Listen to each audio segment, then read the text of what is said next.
Let's move on to the next module. Let us see one more sum based on Sn. What exactly it is? Let's see. The sum is how many terms of an AP 9, 17, 25 and so on must be taken to give a sum of 636. What are we supposed to find in this? We are supposed to find how many terms, meaning we are supposed to find the number of terms, that is the value of n, right? Because n represents the number of terms. So we are supposed to find the number of terms. The AP given to us is 9, 17, 25 and so on. And as I always say, the moment you see an AP, the first thing we need to do is we need to write the value of A and we need to write the value of D. So A is equal to 9 and D is equal to 17 minus 9, which is equal to 8. There's one more thing given in this sum, and that is must be taken to give a sum of 636. So what is 636? 636 is nothing but the sum. That means it is nothing but the value of Sn. So Sn is also given to us as 636. So Sn is given to us, D is given to us, A is given to us, and we are supposed to find the number of terms, that is n. Use the formula and you will get the answer, right? So let's use the formula of Sn. Which formula do we need to use? The first formula. Why the first formula? Because somewhere the D is involved, right? The formula is Sn is equal to n upon 2 into 2a plus n minus 1 into D. Let's substitute the values. Let us substitute Sn as 636, D as 8 and A as 9. So what do we get? 636 is equal to n upon 2 into 2 into 9 plus n minus 1 into 8. Let's cross multiply. Let's take this 2 to the other side. You get 636 into 2 is equal to n into 18 plus 8n minus 8 after opening the brackets, right? 636 into 2 is 1272 is equal to n into, what is 18 minus 8? 18 minus 8 is 10, right? So you get 8n plus 10. Let's open the brackets again. We get n into 8n, that is 8n square plus n into 10, which is equal to 10n. We are getting a quadratic equation, and in quadratic equation to solve, we bring all the terms on one side so that there is a 0 on the other side. So let us take 1272 to the other side. We get 8n square plus 10n minus 172 is equal to 0. Just write it in the standard form. 8n square plus 10n minus 1272 is equal to 0. So let us solve this quadratic equation by the method of factorization. But before that, you can always simplify this by dividing throughout by 2. Right? Let's divide throughout by 2. You get 4n square plus 5n minus 636 is equal to 0.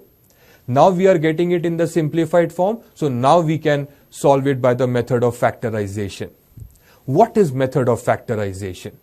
In the method of factorization, we need to find the factors of 4 into 636 such that the two factors on subtracting gives us the middle term, that is 5.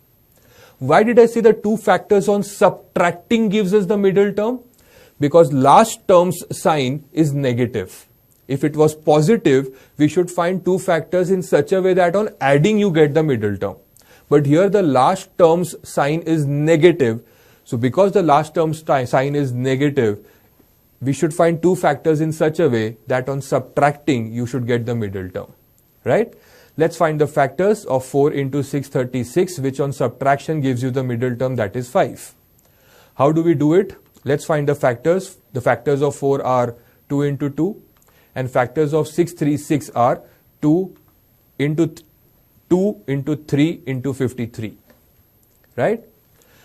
Now how do we find the factors, two factors from so many factors, which on subtraction gives us 5?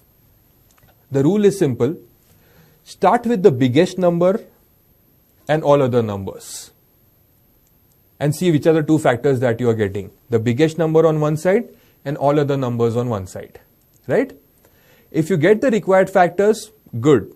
But if you don't, out of those other numbers, take the smallest to the bigger number. So bigger into the smallest and others. If you get, good. If you don't, again, biggest into smallest into other smallest and the others. This is how you proceed to find the factors. Let's try and understand what am I talking about. Let's the bigger factor separately. The biggest number here is 53.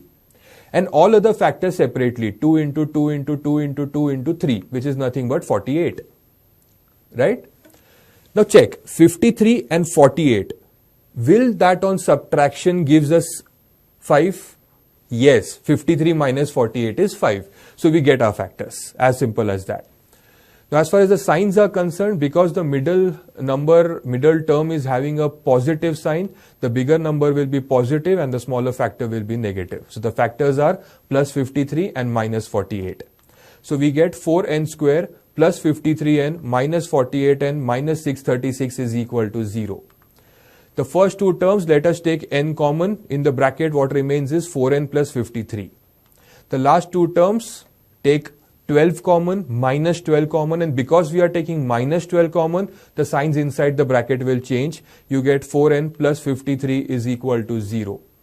So you get 4n plus 53 into n minus 12 is equal to 0. Therefore, 4n plus 53 is equal to 0 or n minus 12 is equal to 0. Therefore, 4n is equal to minus 53 or n is equal to 12. Therefore, n is equal to minus 53 upon 4 or n is equal to 12. But then, n represents the number of terms and number of terms cannot be negative. So, n cannot be minus 53 upon 4, n has to be 12. So, there are 12 terms in the AP which must be taken to give the sum 636. As simple as that.